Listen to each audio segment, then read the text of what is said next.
Online media ആങ്കർമാരുടെ കാലമാണിത്. സെലിബ്രിറ്റിയേക്കാൾ കൂടുതൽ ആങ്കർമാരുണ്ട് എന്ന് തോന്നിപ്പിക്കുന്നതാണ് ഇന്നത്തെ സാഹചര്യം.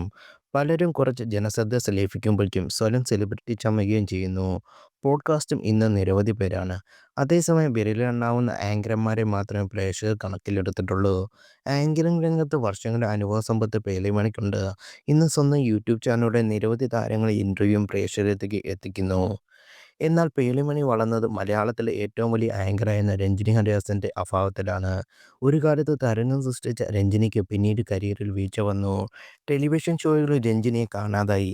ബിഗ് ബോസ് മലയാളം 1-ാം സീസണിൽ രഞ്ജിനിയും പേളിമണിയും മത്സരാർത്ഥികളായി എത്തിയിരുന്നു.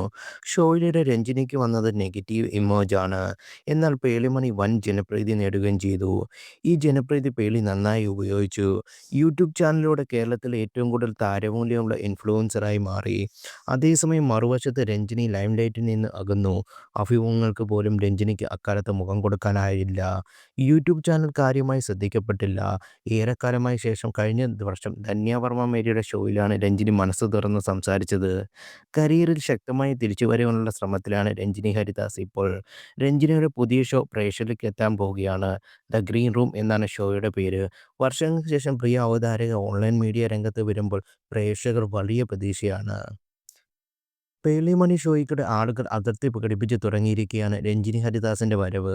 ഫാമിലി ബ്ലോഗ് പോലെയാണ് പേളി തന്റെ അഭിമുഖങ്ങളും കൈകാര്യം ചെയ്യുന്നതെന്ന് കഴിഞ്ഞ കുറച്ച് നാളുകളായി സോഷ്യൽ മീഡിയയിൽ അഭിപ്രായമുണ്ട്.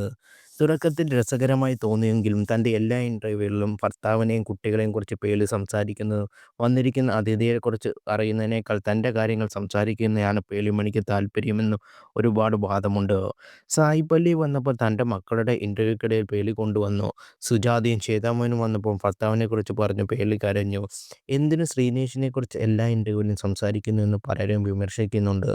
പക്ഷേ അത്രയും സപ്പോർട്ട് തരുന്ന ശ്രീനേഷിനെക്കുറിച്ച് തനിക്ക് സംസാരിക്കാതിരിക്കാൻ എങ്ങനെ പറ്റുമെന്നാണ് പേളി ചോദിക്കുന്നത്.